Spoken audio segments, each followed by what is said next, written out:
Hello viewers, today I want to talk about how you can create, deliver and capture value using your baking skills. Somebody asked me how they can start a baking business, and I think it is important for me to talk about it so that for those of us who would want to start a business, then they can be able to understand how you do some of these things. I've always been saying that in every business that you see around the world, they are doing those three things. They are creating, delivering, and capturing value for the customers. And therefore, if you want to start a business, then you must understand how you're going to create the value for the customer, deliver that value to the customer, and also capture that value in form of revenue from the customer. Now, how do you do that using your baking skills? That is a question I need to answer. How do you do that using your baking skills? Now, there are 9 things that you need to look at. There are 9 things that you need to look at, and those 9 things make what we refer to as the business model. Now, the first thing that you need to ask yourself, or the first question that you need to ask yourself is, who will be my target customers? Who am I going to be targeting? Am I going to be targeting people who are doing wedding? Am I going to be targeting people who are doing birthdays? Am I going to be targeting people who are doing baby and bridal showers? Am I going to be targeting people who want to eat cakes in my estate? Who is your target customer? That should be the first question. Then after you have asked that question and gotten the answer, the next question that you need to ask yourself is, what is going to motivate them to buy the cakes from me? Because people don't just wake up in the morning and start buying cakes because you are baking them. There must be value from those cakes. You must be creating values for the customer using your cakes.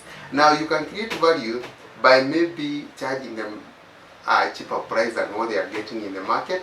You can also be able to have unique designs of your cakes such that they will attract them.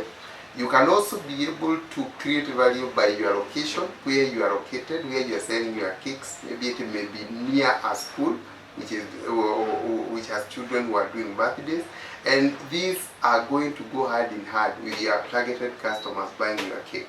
Now, after you have created the value and you know the target customer, the next question is to ask yourself, how am I going to deliver this value to the customer? How is the customer going to know that I am selling the cakes or I'm baking the cake? You can use the social media, the Facebook, by opening a Facebook page. You can use the Instagram.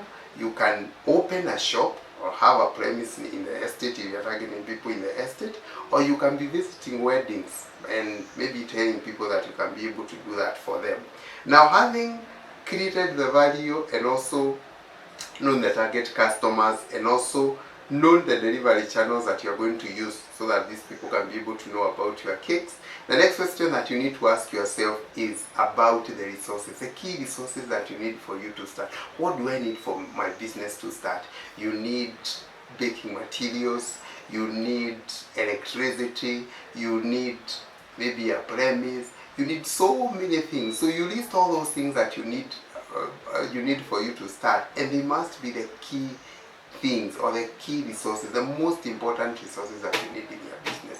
So after you have decided the key resources, the next question is the activities. What do I need to be doing in my business? I'll be doing the baking.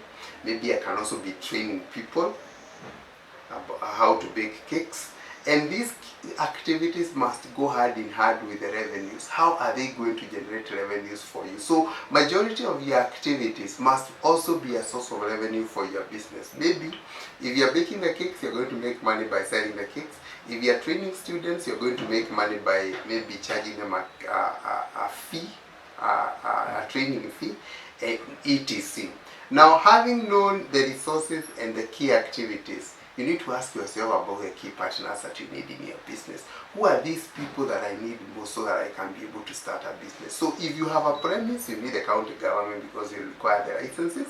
You need electricity, you need the Kenya Power, you need the people who are going to provide you with the baking materials at a cheaper price. All these are important partners that you need in your business. Lastly, you need to ask yourself about the cost structures. How much money do I need for me to start? Now, in most cases, the cost structure or the amount of money that you need will go hand in hand with the key resources that you require for you to start. And therefore, it is important for you to be able to choose the most important resources for you to start, so that your cost structure will not be that huge. So those are the 9 most important things that you need for you to start your baking business. Please, if you have any question about them, you are free to ask me via my YouTube channel. Thank you for listening.